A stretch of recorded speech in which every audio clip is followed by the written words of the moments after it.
The wine bottle slipped from Isabelle Hart's fingers, shattering against the marble floor of Luminaire's private dining room.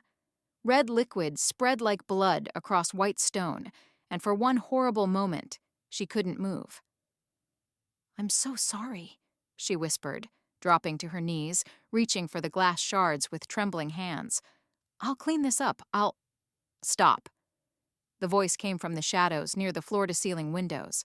Deep, commanding, the kind of voice that made people obey without question. "You'll cut yourself." Isabelle froze, her fingers inches from a jagged piece of crystal. She'd been so focused on the spill that she hadn't noticed him sitting there, watching her with eyes that seemed to see everything. Alexander Cross, Seattle's most elusive billionaire. The man who owned half the city's tech sector and never spoke to the press. The man whose private dining room she'd just desecrated with a $2,000 bottle of Bordeaux.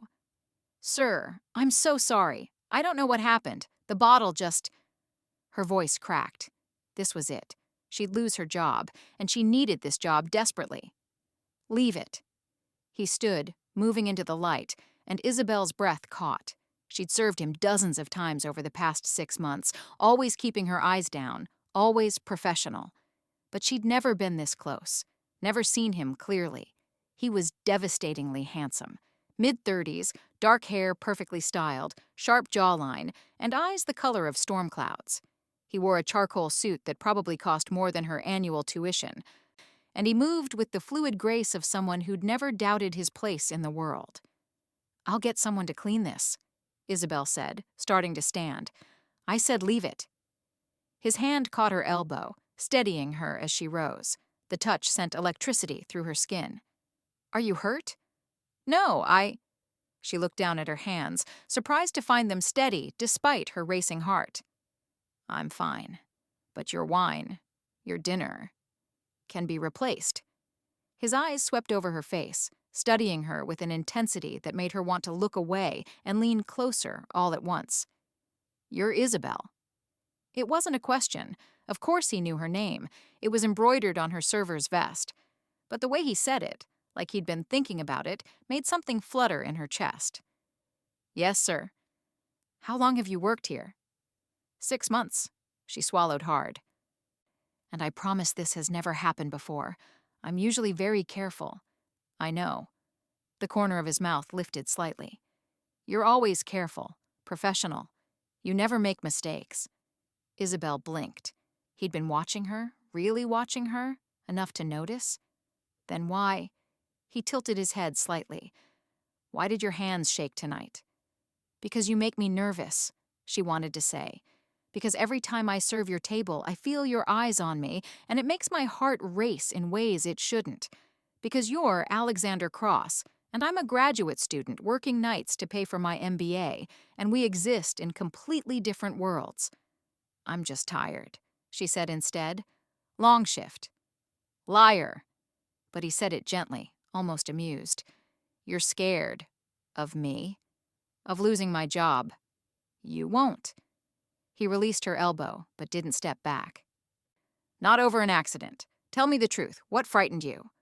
Isabelle's mind raced. She couldn't tell him about the man she'd seen in the kitchen 20 minutes ago, the one with dead eyes and a gun tucked into his jacket, asking the sous chef questions about Mr. Cross's schedule, the one who'd looked at her like he was memorizing her face.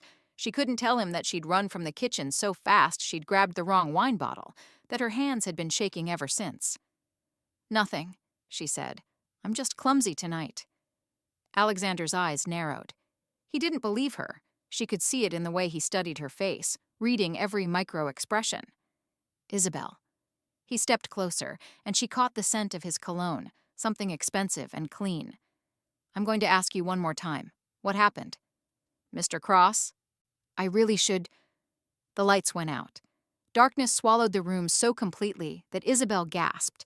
Then Alexander's hand found hers in the blackness, his fingers wrapping around hers with surprising gentleness. "Don't move," he said quietly. "Stay close to me." "What's happening?" "I don't know yet."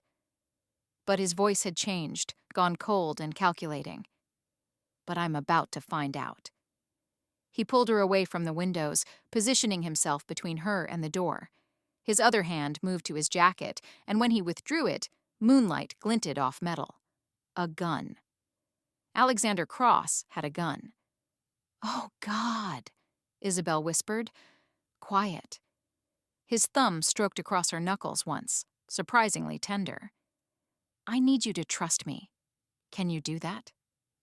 Trust him? She barely knew him. But something in his voice, in the way he'd positioned his body to shield hers, made her nod in the darkness. Yes. Good girl. The words sent an unexpected shiver through her. Now stay behind me, and whatever happens, don't run. If you run, I can't protect you. Protect her? From what? The door burst open. Flashlight beams cut through the darkness, blinding her. Men's voices, sharp and aggressive. And underneath it all, Alexander's steady breathing, his hand still gripping hers like a lifeline. "Mr. Cross." A new voice, smooth and cultured. How inconvenient. I was hoping to handle this more quietly. "Victor." Alexander's voice was ice. "I should have known you'd be bold enough to come yourself." "You've been difficult to reach. I thought a personal visit might be more persuasive." Isabelle's eyes adjusted enough to make out shapes. 3 men in the doorway, all armed, and Alexander, standing perfectly still, his gun pointed at the man in the center. "Let the woman go," Alexander said. "She has nothing to do with this." "On the contrary." The man, Victor, stepped forward, and Isabelle's stomach dropped. It was the same man from the kitchen. "She saw my associate earlier, which makes her a witness, and I'm afraid I can't afford witnesses right now." Alexander's hand tightened on hers. "She didn't see anything. She's just a server who dropped a bottle of wine. Let her walk out of here, and we can discuss whatever business you think we have." "Oh, I think our business is quite clear." Victor's smile was visible even in the darkness. "You've been protecting that prosecutor, the one building a case against my organization." "I want you to stop." "Not going to happen." "I thought you might say that." Victor gestured to his men. "Which is why I brought incentive. You see, Mr. Cross, I've done my research on you. You have a weakness, a rather inconvenient sense of honor. You protect people, so I'm going to give you a choice." Isabelle felt Alexander's body tense beside her. "You can continue protecting the prosecutor," Victor continued, "and watch this lovely young woman die. Or you can walk away from your client and she lives. You have 10 seconds to decide." "No," Isabelle breathed. "Don't—" "Quiet." Alexander's voice was harsh, but his thumb stroked her hand again. Then, louder. "You want me to abandon a client to save a stranger?" "I want you to show me where your priorities lie. 10 seconds, Mr. Cross. Choose wisely." The silence stretched, suffocating. Isabelle could feel Alexander's pulse in his wrist where their hands connected, fast but steady. He was calculating, planning. 5 seconds. "Alexander," she started. "Trust me," he whispered. Then, louder. "I choose—" The window exploded inward with a deafening crash. Glass rained down as dark figures repelled through the opening, moving with military precision. Gunfire erupted, flashlight beams swinging wildly. Alexander pulled Isabelle down behind the overturned table, his body covering hers completely. She could feel his heart pounding against her back, his breath warm against her ear. "Stay down," he commanded. "Don't move until I tell you." The fight lasted less than 30 seconds. When the emergency lights flickered on, Victor and his men were on the ground, zip-tied and surrounded by men in tactical gear. A man approached, lowering his weapon. "Building secure, boss? You good?" "Fine, Marcus." Alexander stood, then offered Isabelle his hand. "You can get up now. It's over." Isabelle let him pull her to her feet, her legs shaking so badly she stumbled. Alexander caught her effortlessly, his hands on her waist. "Easy," he said softly. "You're safe now." "What just happened?" Her voice came out higher than normal. "Who are you?" "Someone who should have told you to leave 10 minutes ago." His jaw tightened. "But it's too late for that now. They saw your face. They know you're connected to me." "Connected? I'm not. I just serve your table." "Not anymore." His eyes met hers, and something in them made her breath catch. Regret, yes, but also determination. And something else. Something that looked almost like possession. You just became my responsibility, Isabelle Hart, and I don't leave my people unprotected. I'm not your people. I don't even know you. You know enough. He released her waist but caught her hand again. You know I have enemies. You know they'll come after you to get to me. And you know, his thumb brushed across her knuckles, that I won't let that happen. The penthouse Alexander took her to wasn't what Isabelle expected. She'd imagined cold minimalism, all glass and steel and uncomfortable designer furniture. Instead, she found warmth, exposed brick, leather sofas, bookshelves that actually held books someone had read. Sit, Alexander said, guiding her to the couch. I'll get you something to drink. I don't need. But her hands were shaking again, trembling so badly she had to clasp them together. The adrenaline was wearing off, leaving behind the terrifying reality of what had just happened. Men with guns. In the restaurant. Because of her. Alexander returned with amber liquid in a crystal glass. Drink. It'll help with the shock.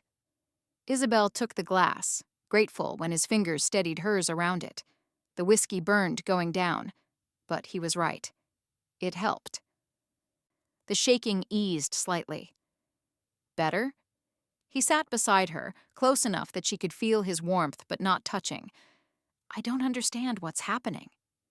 She looked at him, really looked at him for the first time since the restaurant. His suit jacket was gone, his shirt sleeves rolled up, revealing forearms corded with muscle. Not the arms of a man who spent all day behind a desk. Who were those men? Who's Victor? Victor Kozlov. He runs a criminal organization specializing in corporate espionage and intimidation. Alexander's voice was matter-of-fact, like he was discussing stock prices. 3 months ago, I took on a client, a federal prosecutor building a case against him. Victor doesn't appreciate that. You're not just a tech billionaire. No. His gray eyes met hers. I'm not. Then what are you? Alexander stood, moving to the floor-to-ceiling windows that overlooked the Seattle skyline.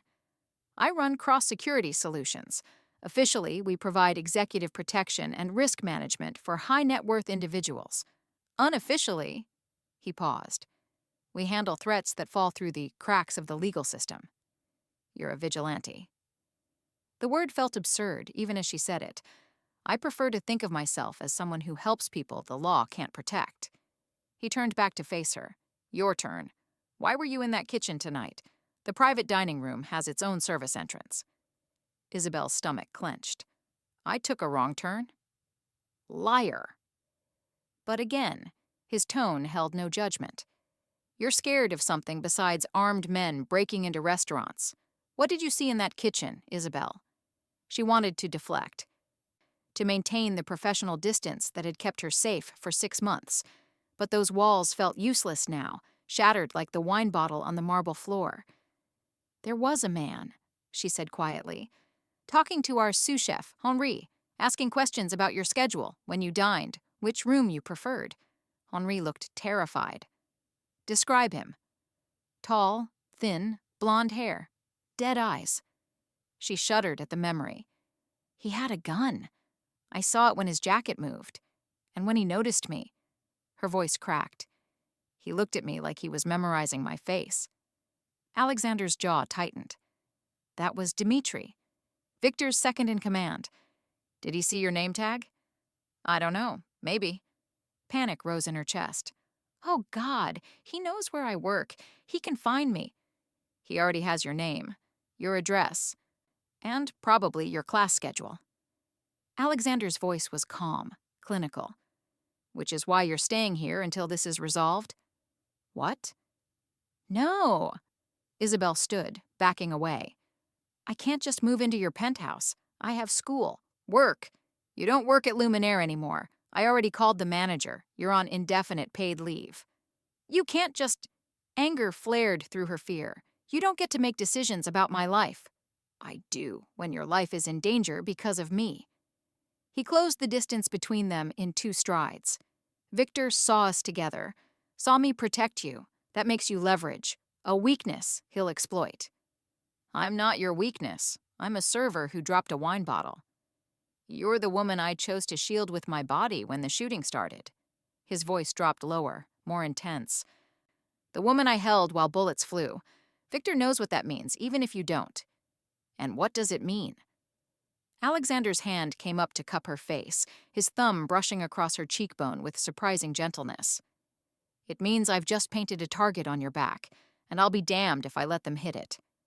Isabelle's breath caught. This close, she could see the flecks of blue in his gray eyes, the tension in his jaw, the way he looked at her like she was something precious that needed protecting. I don't need a hero, she whispered. Good, because I'm not one. His hand dropped. I'm a man who makes enemies for a living and occasionally gets innocent people caught in the crossfire. But I keep my people safe, Isabelle. Always. I'm not your people. You are now. He stepped back, giving her space. Guest room is down the hall. Second door on the left. There's clothes in the closet that should fit. My assistant keeps spares for situations like this. Bathroom's en suite. Help yourself to anything you need. Situations like this? Isabelle repeated. You kidnap women often. I protect women who've been targeted by criminals. There's a difference. Is there? But the anger was fading, replaced by exhaustion. The events of the night crashed over her. The fear in the kitchen, the darkness, Victor's ultimatum, the gunfire. She swayed slightly, and Alexander caught her elbow. You're crashing, he said gently. Come on, I'll show you to your room. He guided her down a hallway lined with abstract art, opened a door to reveal a bedroom that was bigger than her entire apartment.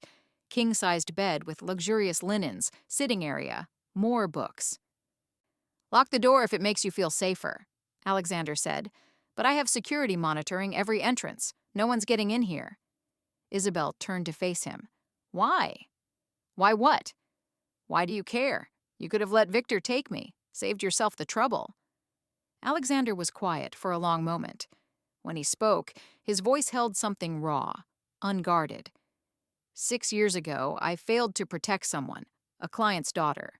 I was overconfident, thought my security was impenetrable. I was wrong. She died because I underestimated the threat. I'm sorry. Don't be. Just understand. I don't make the same mistake twice. You're under my protection now, whether you want it or not. And I don't lose what I'm protecting. He moved toward the door, then paused. For what it's worth, I've been watching you for months. Not because of Victor. Because every time you served my table, you were the only real thing in a room full of artificial smiles. You didn't see a billionaire. You saw a man. I saw a customer, Isabelle corrected, but her voice was soft. Liar. He smiled, and it transformed his face. Get some sleep, Isabelle. Tomorrow we figure out how to end this. Together. He closed the door behind him, and Isabelle stood alone in the beautiful guest room, her mind racing. 6 months ago, she'd taken a job at Seattle's most exclusive restaurant to pay for her MBA.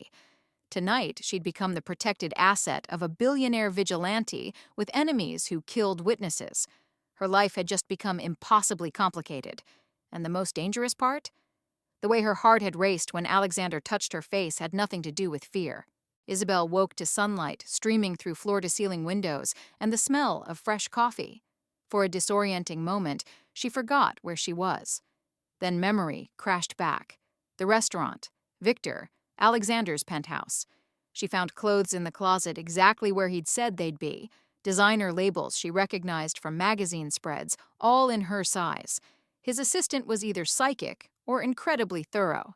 The bathroom was stocked with luxury products, and Isabelle allowed herself a quick shower before dressing in dark jeans and a soft cashmere sweater. When she emerged, voices drifted from the main living area.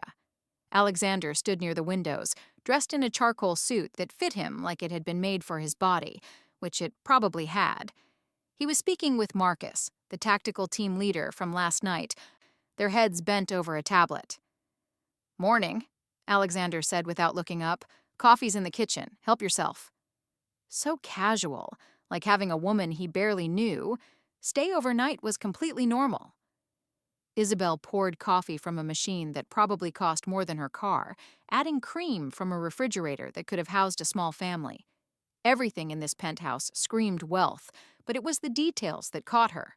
The worn paperback on the counter, the coffee mug with a chip in the rim, the jacket draped over a chair instead of hanging perfectly. Alexander Cross was human. Somehow, that made him more dangerous. "Miss Hart," Marcus approached, offering his hand. "We weren't properly introduced last night. Marcus Webb, head of cross-security field operations." "Isabelle." She shook his hand, noting the firm grip, the assessing eyes. "Thank you for last night, for saving us." "Just doing my job." But his expression softened slightly. Though for the record, Boss didn't need saving. He had the situation under control. "Marcus." Alexander's voice held a warning. "What?" "She should know you're not just some billionaire playing hero. You were special forces before you built your empire. You can handle yourself." Isabelle looked at Alexander with new eyes. Special forces. That explained the gun, the way he'd moved in the darkness, the absolute control in his voice. "Enough." Alexander set down the tablet. "What's our status?" "Victor's men are in custody. Federal prosecutor's office is handling the charges. Attempted murder, assault with deadly weapons, the usual." Marcus pulled up something on his tablet. But Victor himself disappeared. "Airport confirms his private jet left for Vancouver 2 hours ago." "He's regrouping." Alexander's jaw tightened. "He'll try again." "Probably, which is why I've stationed 2 teams on rotation. One here, one mobile. No one gets near Miss Hart without going through us." "I'm standing right here," Isabelle interjected, "and I have a life that doesn't include armed guards following me to campus." Both men looked at her. Marcus raised an eyebrow. Alexander's expression remained unreadable. "You're not going to campus," Alexander said. "Excuse me?" "It's not safe. Victor knows your schedule, your routines. He'll expect you to return to normal. We need to keep you somewhere unpredictable." "I have classes, exams coming up. I'm getting my MBA. And I'm not throwing that away because some criminal wants to intimidate you." "Isabelle." "No." She set down her coffee cup with more force than necessary. "I appreciate the protection. I really do. But I worked too hard to get into this program. I'm not hiding in a penthouse while my future falls apart." Alexander studied her for a long moment. Then, to her surprise, he smiled. "You're stubborn." "I'm practical. There's a difference." "Marcus, give us a minute." Marcus left without argument, closing the door behind him. Alexander moved closer, and Isabelle forced herself not to step back. "You're right," he said quietly. "I can't ask you to put your life on hold indefinitely, but I need you to understand the risk. Victor doesn't make threats lightly. If he can't get to me directly, he'll hurt someone I'm protecting. That's you now. Because you shielded me last night. Because—" He stopped, seeming to wrestle with something. "Because I've been watching you for 6 months. Because every Tuesday and Thursday when you served my table, you were the brightest thing in my day. Because when I saw you in danger, I didn't think. I just moved to protect you." Isabelle's breath caught. "Alexander, I know it's insane. I know we barely know each other beyond server and customer. But something about you." His hand came up, fingers almost touching her face before he caught himself and lowered it. "I can't be objective about your safety, which makes this complicated." "You think?" But her voice was breathless, not angry. "So here's what we're going to do." His tone shifted, becoming businesslike. "You go to your classes. But Marcus or one of his team goes with you. They'll be discreet. You won't even know they're there most of the time." "Most of the time?" "If there's a threat, they'll intervene. No arguments, no hesitation. Can you live with that?" Isabelle wanted to say no, wanted to insist she didn't need bodyguards, that this was all excessive. But she remembered Victor's dead eyes, the casual way he'd threatened her life. "Yes," she said finally, "but I'm not staying here long term. A few days until things calm down, then I'm going home." "We'll see." "Alexander?" "I said we'll see." His phone buzzed and he glanced at it, his expression darkening. Excuse me, I need to take this. He stepped away, and Isabelle heard fragments of conversation. Something about the prosecutor, a safe house, new intelligence on Victor's operation. She moved to the windows, looking out over Seattle's skyline. Somewhere out there, Victor was planning his next move, and she was trapped in the middle of a war she didn't understand. Bad news? She asked when Alexander ended the call. Complicated news. He pocketed his phone. The prosecutor I'm protecting, she's refusing to back down, wants to move forward with the case against Victor despite the threats, which means he'll escalate. And I'm caught in the crossfire. You're under my protection. There's a difference. You keep saying that, but what does it actually mean? Alexander crossed to her, stopping close enough that she had to tilt her head back to maintain eye contact. It means I will do whatever it takes to keep you safe, legal or otherwise. It means you're my priority now, whether you want to be or not. I don't want to be anyone's burden. You're not a burden. His voice dropped lower, more intimate. You're a complication I should have avoided, but I didn't. And now. His hand finally made contact, fingers curling around her wrist, thumb finding her pulse point. Now I can't walk away even if I wanted to. Why not? Because you're mine to protect now, Isabelle, and I don't give up what's mine. There was that word again. Mine. Possessive and absolute. It should have scared her. Should have made her pull away, demand he take her home, insist she could handle this alone. Instead, it sent heat spiraling through her chest. I'm not yours, she whispered. But it sounded like a question. Not yet. His thumb stroked across her pulse, and she knew he could feel how fast her heart was racing. But you will be. Because every time I look at you, I see something worth protecting, worth fighting for, and I always win my fights, Isabelle. That sounds like a threat. It's a promise. He released her wrist, but didn't step back. Now you have a class in 2 hours. Marcus will drive you. Try not to give him too hard a time. He's actually a decent guy once you get past the tactical operative exterior. And what will you be doing? Making sure Victor understands that coming after you was the worst mistake of his life. His gray eyes held hers, and the intensity in them stole her breath. No one threatens what's mine and walks away unscathed. Before Isabelle could respond, his phone rang again. He answered, his expression shifting from warm to cold in an instant. What? When? A pause. I'm on my way. He ended the call. Already moving toward the door. Marcus, we've got a situation. What's wrong? Isabelle asked. Alexander looked back at her, and something in his expression made her stomach drop. They found your roommate. She's alive, but barely. Victor left a message with her. Oh, God! Sarah! Is that Seattle General under guard? But the message... His jaw tightened. It was for you. Tell the pretty server that borrowed time runs out.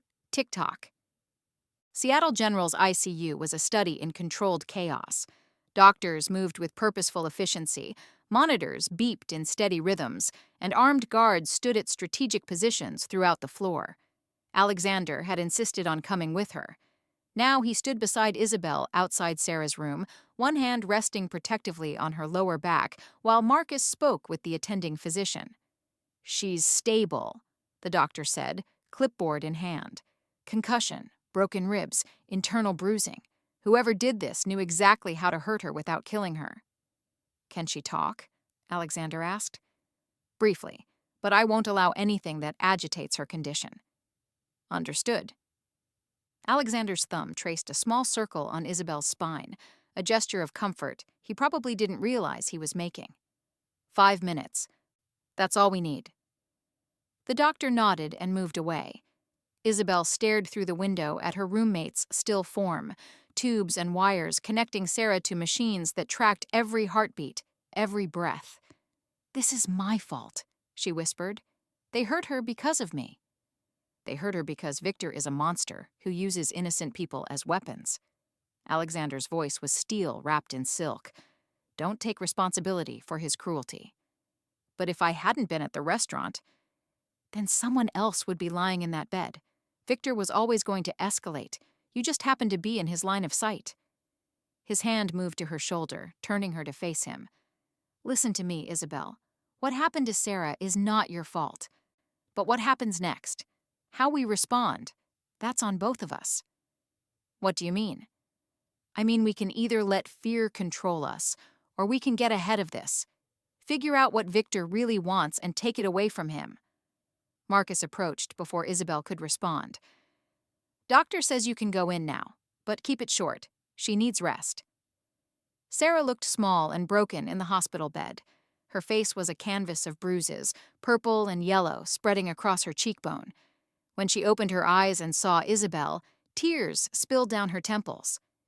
Izzy, she croaked. I'm so sorry. I told them where you worked, your class schedule, everything. They said they'd kill me if I didn't. Shh, it's okay. Isabelle took her hand gently, careful of the IV line. You did what you had to do. I'm not angry.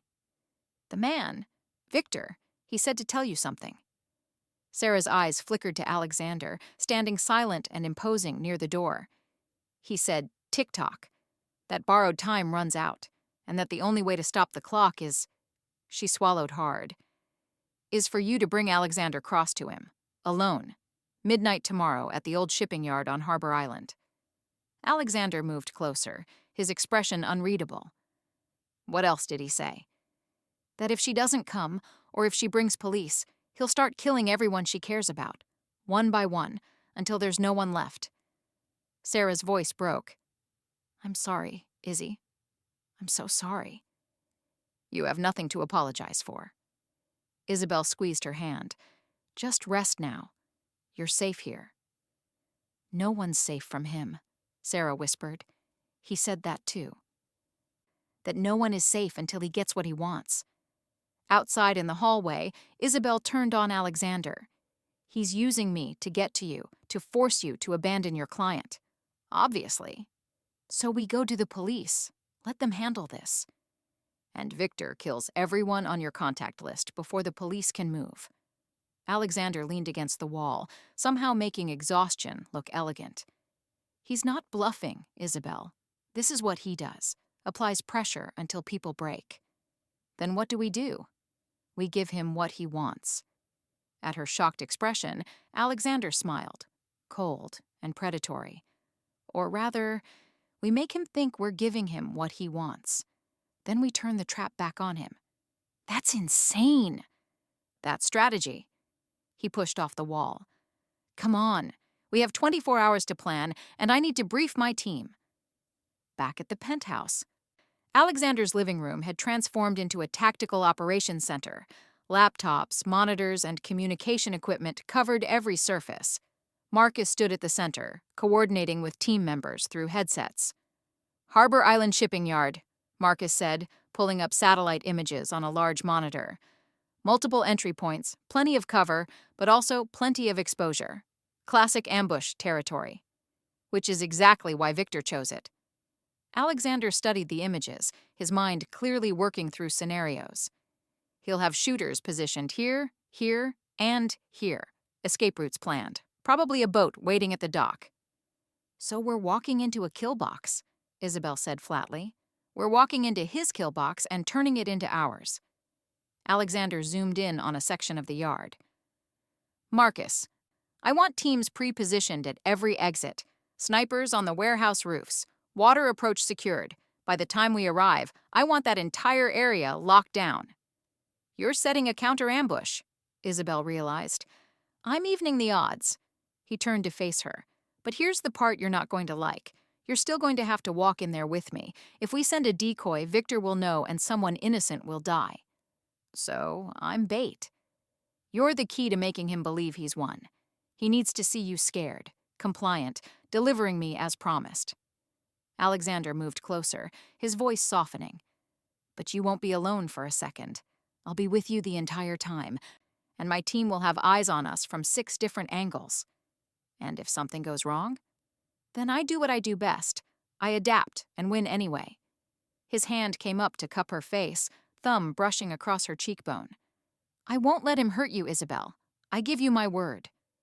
Why? The question burst out before she could stop it. Why does this matter so much to you? I'm nobody, just a server you watched from across a restaurant. Alexander was quiet for a long moment, his gray eyes searching hers. When he spoke, his voice was raw with honesty. Do you know what I saw every Tuesday and Thursday for 6 months? A woman working 2 jobs to pay for her education. A woman who treated every customer with genuine kindness, even when they were rude. A woman who smiled at the busboy like he mattered, who remembered the hostess's daughter's name, who stayed late to help the new girl learn the wine list. He stepped closer, and Isabelle's breath caught. I saw someone real in a world of artificial everything. Someone who didn't care that I was a billionaire or that I could buy the restaurant with pocket change. You saw a man who liked his steak medium rare and read the business section while he ate. His thumb traced her jawline. Do you have any idea how rare that is? How valuable? Alexander, I started eating at Luminaire because the food was excellent. I kept coming back because of you. Because for 2 hours twice a week, I got to sit in your section and pretend I was just a man enjoying a meal served by a beautiful woman who treated him like he was normal. Isabelle's heart hammered against her ribs. That's not enough reason to risk your life. You're right. It's not. His voice dropped to something intimate, dangerous. But somewhere between the first smile you gave me and last night, when I threw myself between you and bullets, you became mine. And I protect what's mine with everything I have. I'm not yours, she whispered, but it sounded weak, even to her own ears. Keep telling yourself that. He leaned in, his lips brushing her ear. But we both know the truth. You felt it last night when I touched you. You feel it now. This thing between us. It's bigger than logic or timing or the fact that we barely know each other. It's crazy. The best things usually are. He pulled back just enough to meet her eyes. Tomorrow night we walk into that shipyard together, we face Victor together, and when it's over, when you're safe and he's in custody, I'm going to take you to dinner, a real dinner, not as customer and server. And I'm going to tell you exactly how I feel about you without bullets flying or criminals threatening us. And how do you feel? The question escaped before Isabelle could stop it. Alexander smiled, and it was genuine and warm and absolutely devastating. Like I've been waiting for you my entire life and didn't realize it until you dropped that wine bottle. Before she could respond, Marcus cleared his throat. Boss, we've got movement. Victor's people are securing the shipyard now. Looks like he's taking this seriously. Good. Alexander's expression shifted back to cold calculation. That means he believes we're coming. Let's make sure we're ready to give him the surprise of his life. He turned back to Isabelle, his hand still cradling her face. Get some rest. Tomorrow's going to be a long day. I don't think I can sleep. Try anyway. You'll need your strength. He pressed a kiss to her forehead, brief, gentle, and somehow more intimate than anything else he'd done. Trust me, Isabelle. I've got you. And despite everything, the danger, the fear, the absolute insanity of the situation, she did. Midnight approached like an executioner. Isabelle sat in the back of Alexander's SUV, Marcus driving through Seattle's industrial district toward Harbor Island. The city lights faded behind them, replaced by dark warehouses and empty streets. Alexander sat beside her, silent and focused. He'd changed into tactical gear, black cargo pants, fitted long-sleeve shirt, weapons concealed but present. He looked every inch the Special Forces operator Marcus had mentioned, dangerous and controlled. Last chance to back out, he said quietly, not looking at her. I can still send you somewhere safe. And let Victor win? No. Isabelle's voice was steadier than she felt. Besides, you said you need me to make this work. I need you safe more than I need this plan to work. She turned to look at him. Then why are we doing this? Because if we don't end it tonight, Victor will keep coming. He'll hurt everyone you care about until I'm forced to abandon my client. And I won't do that. Not because of pride, but because the prosecutor I'm protecting is building a case that will save hundreds of trafficking victims. His gray eyes finally met hers. Sometimes the only way to protect one person is to stop the monster hunting them. You really believe that? I've lived it. He reached out, taking her hand. I told you about the client's daughter I failed to save. Her name was Emily. She was 19, brilliant, studying medicine.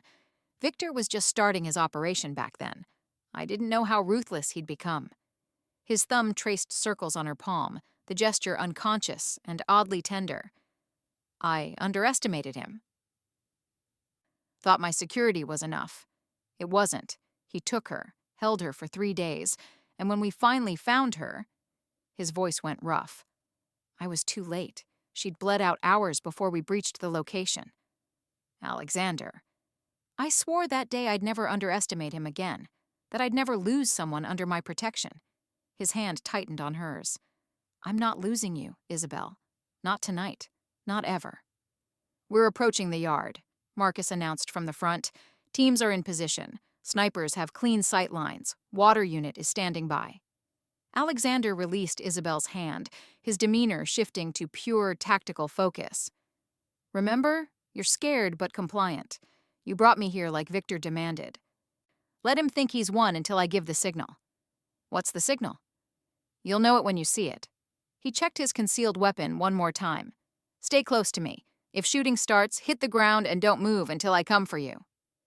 The SUV pulled into the shipyard, headlights cutting through the darkness. Rusted containers rose like metal mountains on either side. The air smelled of salt water and decay. Victor stood in the center of a clearing, illuminated by a circle of portable lights. 6 armed men surrounded him, weapons visible and ready. He smiled when he saw them approach. Mr. Cross. How punctual. And you brought the lovely Miss Hart. His eyes raked over Isabelle. I'm impressed. Most billionaires wouldn't risk themselves for a server. Most billionaires aren't me. Alexander's voice was ice. Let's get this over with. You wanted me to abandon my client. Name your terms. Terms? Victor laughed. I think you misunderstand. I don't want you to abandon your client, Mr. Cross. I want you dead. The words hung in the cold air. Isabelle's blood turned to ice. The prosecutor was just bait. Victor continued, circling them like a predator. What I really want is to eliminate Seattle's most troublesome security consultant. You've cost me millions in lost operations, dozens of arrested associates, and considerable reputation damage. Then why the elaborate setup? Alexander remained perfectly still. You could have tried to kill me anywhere. Because I needed to demonstrate something. Victor gestured to his men. I needed to show you that your protection means nothing, that everyone you care about is vulnerable. Starting with her. One of Victor's men grabbed Isabelle, yanking her away from Alexander. She gasped as cold metal pressed against her temple, a gun, cocked and ready. Let her go, Alexander said, his voice deadly calm. This is between us. No, it's really not. Victor pulled out his own weapon. You see, I've done my research. The great Alexander Cross, who never shows weakness, who never gets emotionally involved with clients or... He smiled. Beautiful servers. But something changed, didn't it? The way you looked at her at the restaurant. The way you threw yourself between her and danger. The way you're looking at her right now. Alexander's jaw tightened, but he said nothing. You care about her, Victor said softly, which makes her the perfect weapon. So here's what's going to happen. You're going to watch her die, slowly, painfully, and there's nothing you or your hidden teams can do about it. How did you, Alexander started, know about your counter-ambush? Please. I've been in this business longer than you've been alive. You think I didn't sweep for surveillance? Didn't position my own counter-snipers? Victor raised his gun, pointing it at Alexander. Your men make one move, and she dies. You make one move, she dies. In fact, the only way she survives the next 60 seconds is if you get on your knees and beg. The silence stretched.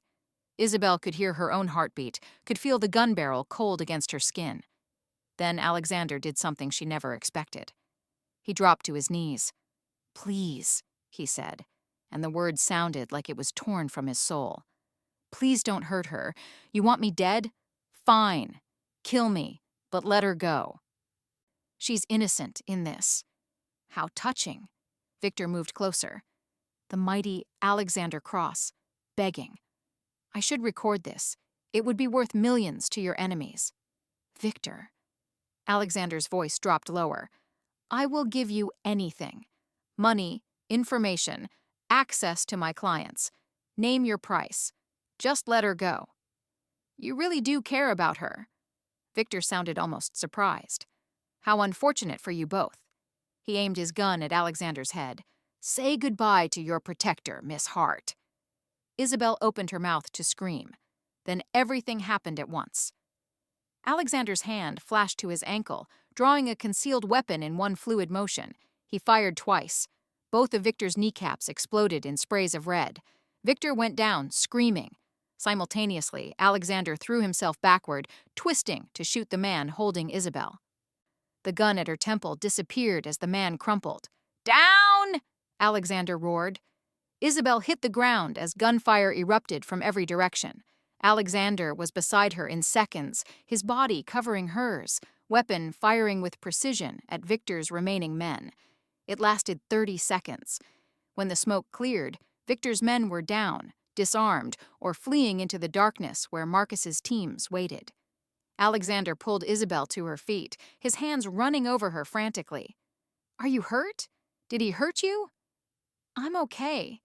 She was shaking, adrenaline making her dizzy. You shot him. I kneecapped him.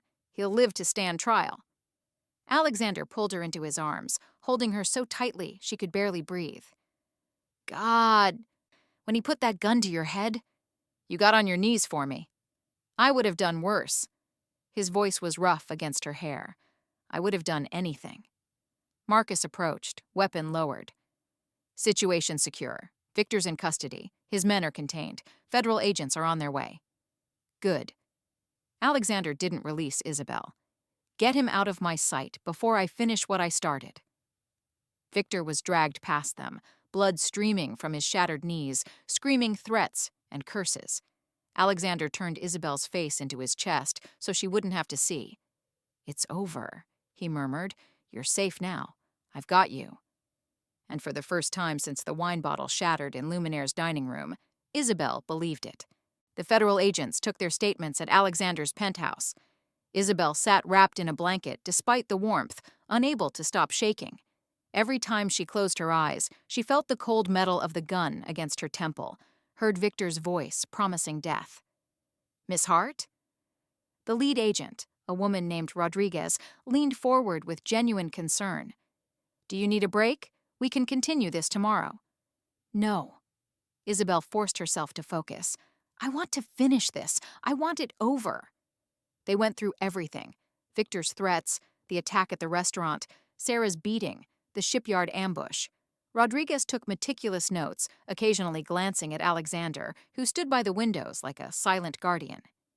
Mr. Cross, Rodriguez said when they finished with Isabelle, I need your statement as well. Separately, if you don't mind. I mind. Alexander didn't turn from the window. Anything you need to ask me, you can ask in front of Miss Hart. Sir, protocol. Protocol can be flexible, given the circumstances. He finally turned, his gray eyes hard. Victor Kozlov is in custody. His organization is dismantled, and your prosecutor can move forward with her case.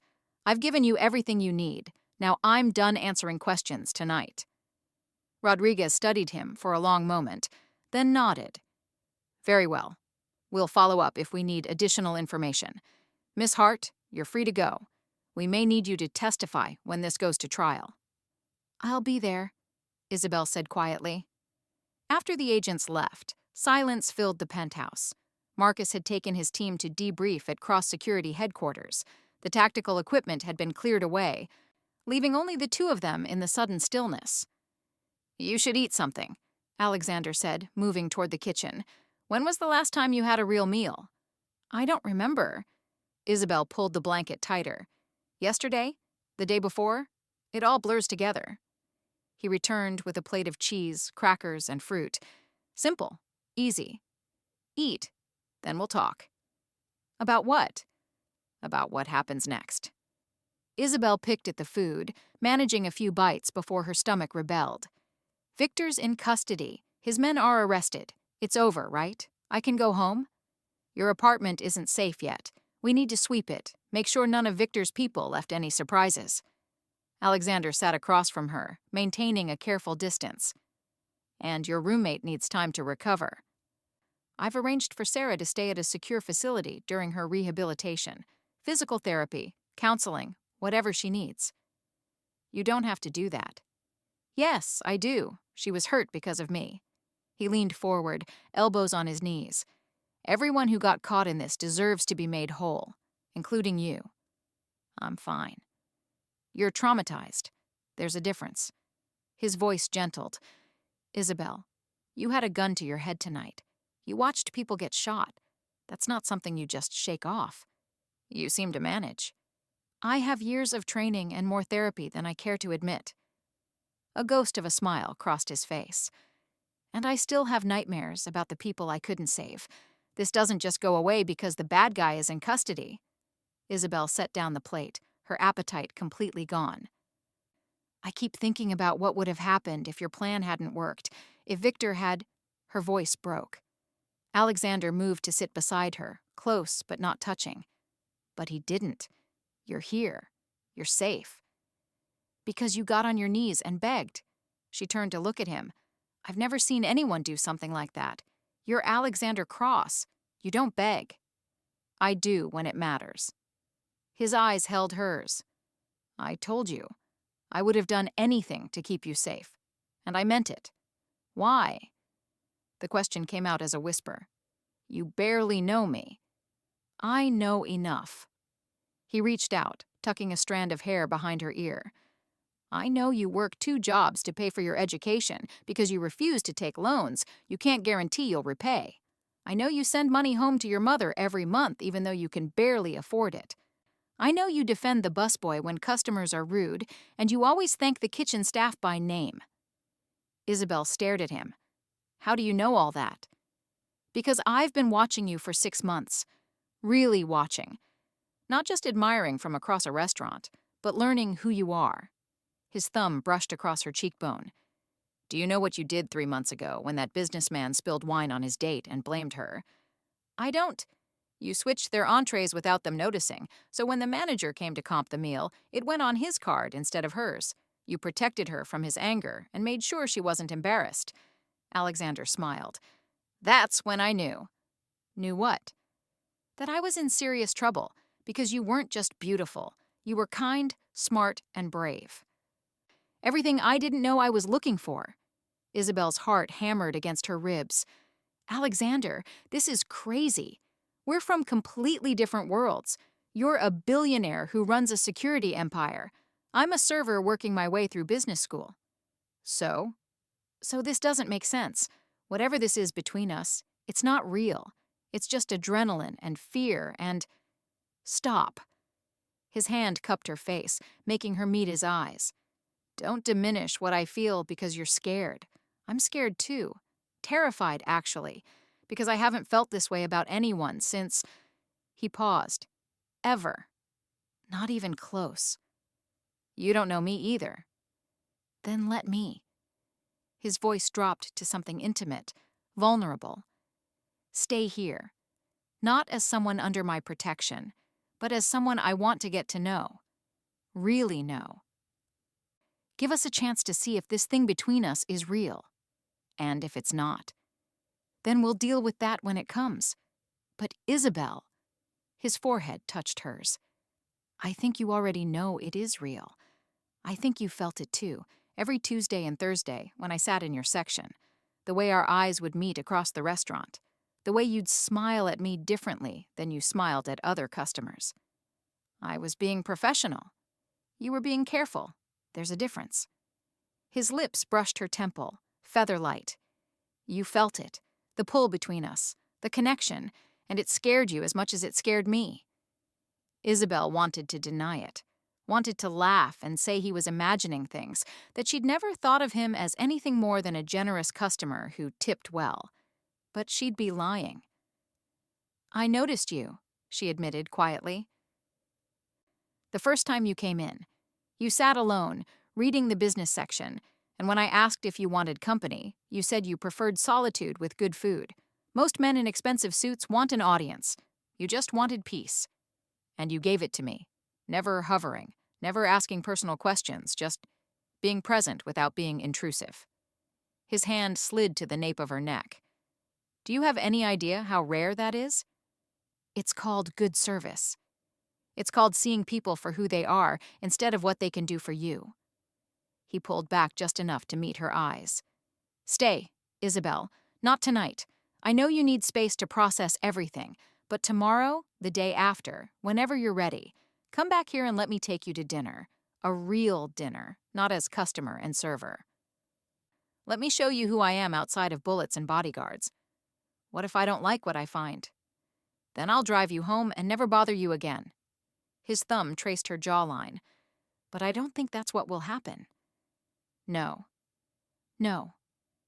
I think you'll discover that under the billionaire exterior is just a man who's been waiting for someone real, someone who challenges him, surprises him, makes him want to be better. His voice roughened. Someone exactly like you. Isabelle's breath caught.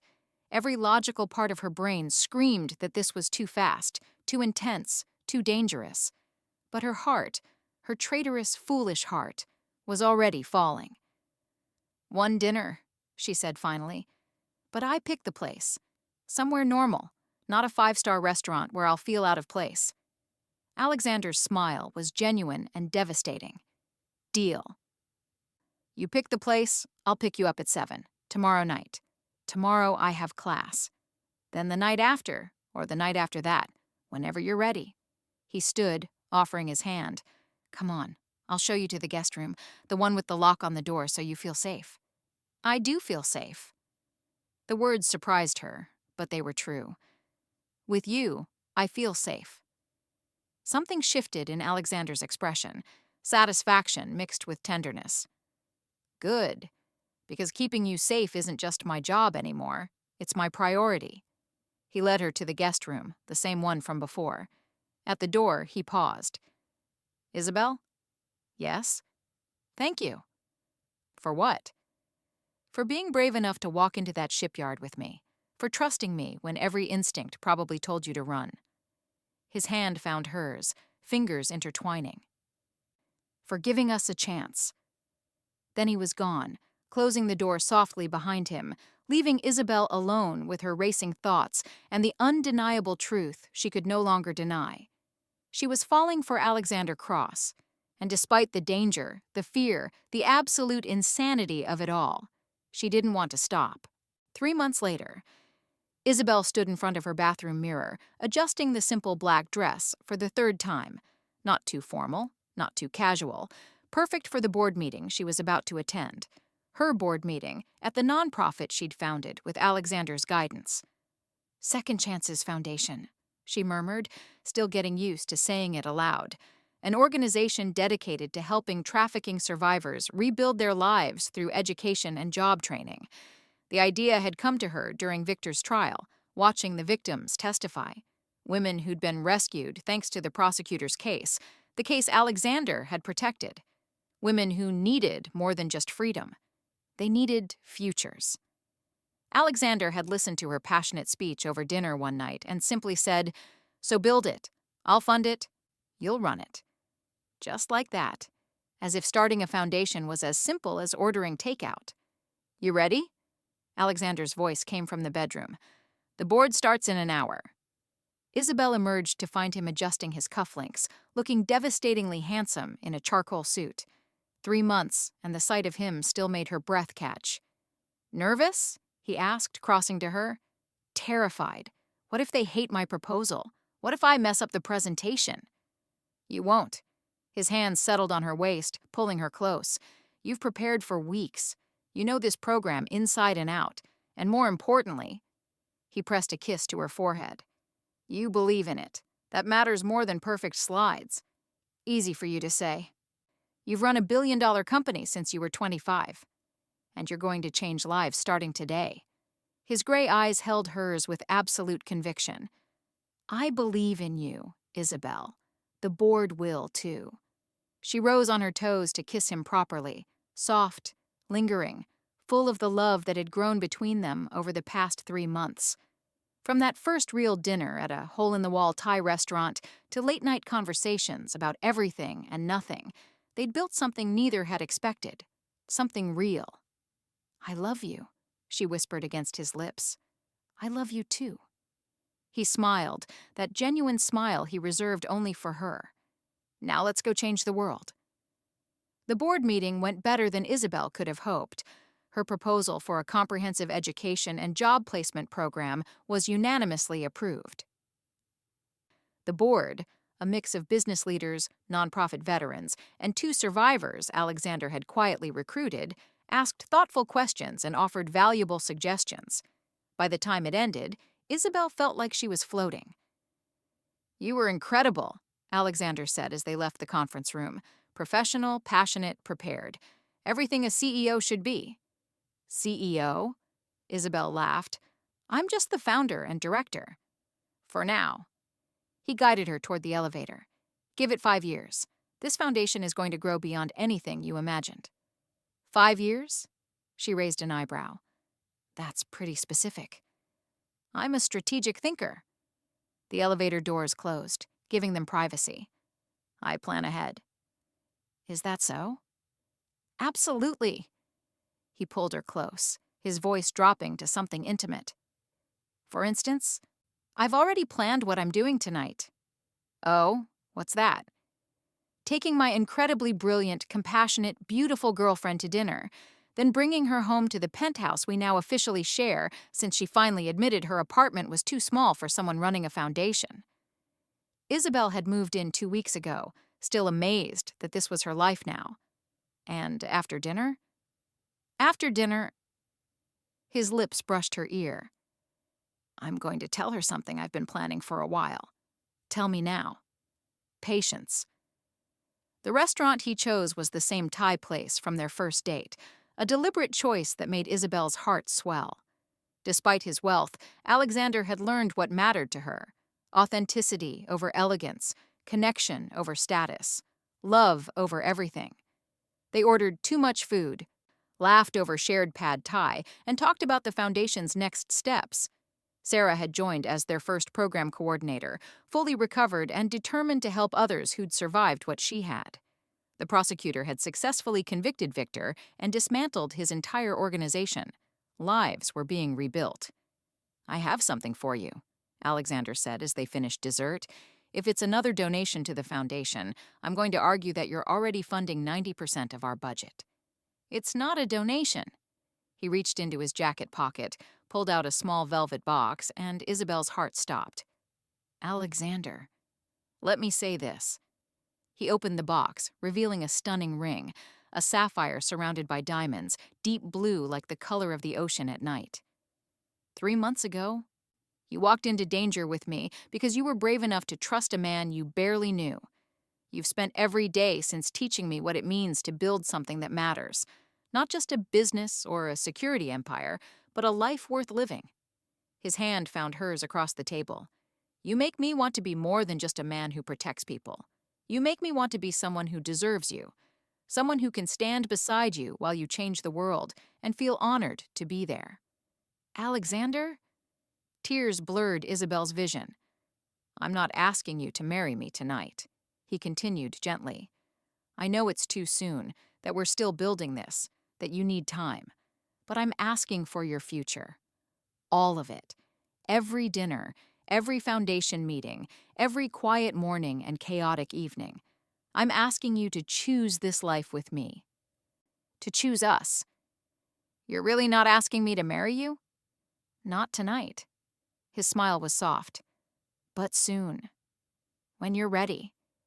When the foundation is stable and you've had time to be sure this is what you want. I'm a patient man, Isabelle. I waited 6 months just to have dinner with you. I can wait as long as you need for forever. Isabelle looked at the ring, at the man holding it, at the life they'd built from danger and fear and unexpected love. She thought about the scared server who'd dropped a wine bottle and the billionaire who'd thrown himself between her and bullets. What if I'm ready now? She whispered. Alexander's eyes widened. What? What if I don't want to wait? She met his gaze steadily. What if I know exactly what I want, and it's you, and this life, and forever starting right now? Isabelle? Ask me properly. Alexander, ask me to marry you. His hand trembled slightly as he moved from his chair, kneeling beside their table in the middle of the small Thai restaurant where their real story had begun. Isabelle Hart, he said, voice rough with emotion. Will you marry me? Will you let me spend the rest of my life protecting you, supporting you, loving you, and being grateful every single day that you dropped that wine bottle? Yes. The word came out choked with tears and laughter. Yes, I'll marry you. He slid the ring onto her finger, then pulled her into a kiss that made the other diners applaud. When they finally broke apart, both were laughing and crying at once. I love you, Alexander said against her lips. My brave, brilliant, beautiful fiancé. I love you too, Isabelle whispered back. My protective, impossible, perfect billionaire. 6 months ago, she'd been a server trying to survive. Now she was building a foundation, changing lives, and marrying the man who'd taught her that the best love stories started with stolen glances across a restaurant and ended with forever. Later that night, wrapped in Alexander's arms in their penthouse, looking at the ring on her finger, Isabelle thought about the journey that had brought them here, the fear, the danger, the impossible odds. And she smiled, because sometimes the wrong moment became exactly the right one. Sometimes dropping a wine bottle led to finding everything you never knew you needed. And sometimes the man watching you from across a restaurant was waiting for you to notice him back.